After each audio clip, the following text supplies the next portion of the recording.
Hello बच्चों, let's read this question. The question is, यहाँ पे हमें डायरेक्शंस गिवन है। In the following question an assertion A is followed by corresponding reason R. Use the following keys to choose the appropriate answer. और हमें यहाँ पे options क्या given है? Both A and R correct. R is the correct explanation of A. Both A and R correct and R is not the correct explanation of A. A is correct, R is incorrect. R is correct, A is incorrect. और assertion यहाँ पे क्या given है? The third period in the periodic table contains 18 electrons and not 8 like second period. और reason यहाँ पे क्या given है? In third period filling of electron start from 3s1 and complete at 3p6। तो यहाँ पे हमें बताना है कि जो असर्शन और रीजन है ये दोनों करेक्ट है या इनकरेक्ट है। और अगर दोनों करेक्ट है तो बताना है कि जो रीजन है ये असर्शन की करेक्ट एक्सप्लेनेशन है या नहीं है। तो यहाँ पे हमारा की कॉन्सेप्ट क्या हो जाएगा? Structural features of the long form of periodic table.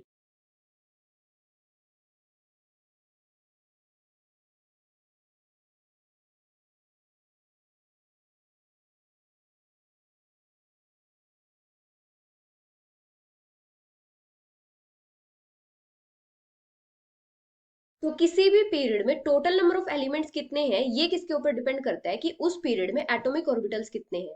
किसी भी पीरियड में जितने एटॉमिक ऑर्बिटल्स अवेलेबल होंगे इलेक्ट्रॉन्स की फिलिंग के लिए, उसके डबल क्या होंगे? नंबर ऑफ एलिमेंट्स होंगे। अभी अगर हम बात करें थर्ड पीरियड की,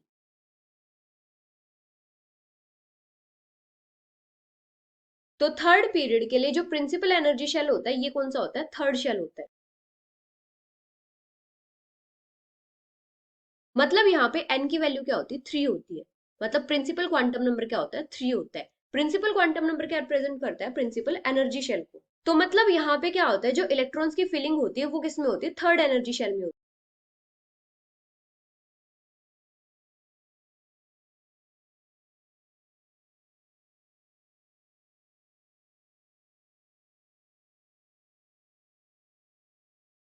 तो किसी भी शेल में टोटल नंबर ऑफ ऑर्बिटल्स किसके इक्वल होते हैं? एन स्केयर के इक्वल।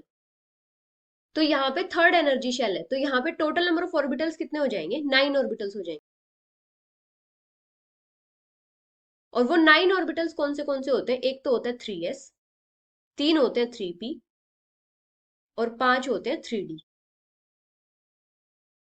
मतलब किसी भी शेल में टोटल नंबर ऑफ सब शेल्स कितने होते हैं? 0 से लेके n-1 तक। अभी यहाँ पे थर्ड एनर्जी शेल है, तो सब शेल्स कौन से हो जाएंगे? 0, 1 और 2। अभी जो सब शेल्स होते हैं इनको किससे रिप्रेजेंट करते हैं? एजीमुथल क्वांटम नंबर से, मतलब एल की वैल्यू से। अगर एल की वैल्यू 0 है तो कौन सा सब शेल होगा? एस। अगर 1 है तो पी, अगर 2 है तो डी। अभी किसी भी सब शेल में total number of atomic orbitals किसके इक्वल होते हैं? 2l प्लस 1 के इक्वल।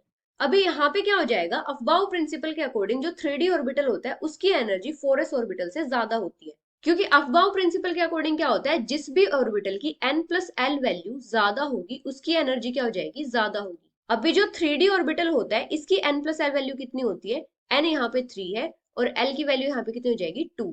तो इसकी वैल्यू कितनी हो जाएगी? 3 प्लस 2 5। और जो 4s ऑर्बिटल होगा इसकी n प्लस एल वैल्यू कितनी हो जाएगी? 4 प्लस 0 4। तो यहाँ पे जो 3d ऑर्बिटल होगा इसकी एनर्जी ज्यादा होगी। तो अफबाउ प्रिंसिपल के अकॉर्डिंग क्या होता है कि जिस भी ऑर्बिटल की एनर्जी ज्यादा होगी उसकी फिलिंग बाद में होगी, और जिस भी ऑर्बिटल की एनर्जी कम होगी उसमें इलेक्ट्रॉन्स की फिलिंग पहले होगी। तो इसलिए यहाँ पे सिर्फ 4 ही ऑर्बिटल्स में इलेक्ट्रॉन्स की फिलिंग होती है। एक तो होता है 3s और 3 होते हैं 3p।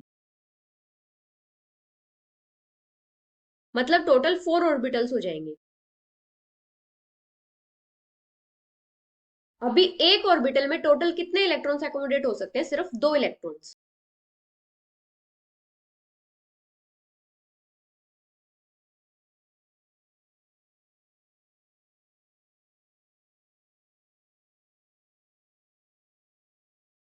तो 4 ऑर्बिटल्स में टोटल कितने इलेक्ट्रॉन अकोमोडेट हो सकते हैं? 8 इलेक्ट्रॉन्स।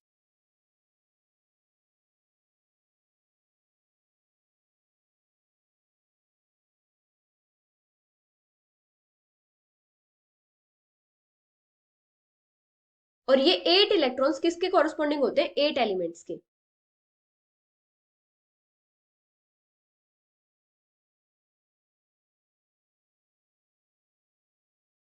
तो थर्ड पीरियड में टोटल कितने एलिमेंट्स होते हैं? 8 एलिमेंट्स होते हैं।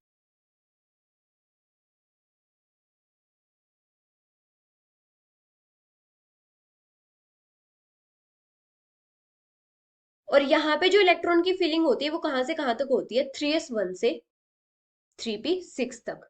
और जो थर्ड पीरियड होता है इसमें एलिमेंट्स कहां से कहां तक होते हैं, सोडियम से लेके आर्गन तक। जैसे जो सोडियम होता है इसकी आउटर शेल इलेक्ट्रॉनिक कॉन्फ़िगरेशन क्या होती है, 3s1। और आर्गन की आउटर शेल इलेक्ट्रॉनिक कॉन्फ़िगरेशन क्या होती है, 3s2 3p6। तो यहाँ पे असर्शन क्या गिवन है, the third period in the periodic table contains 18 electrons and not 8 like second period. तो यहाँ पे असर्शन इनकरेक्ट है।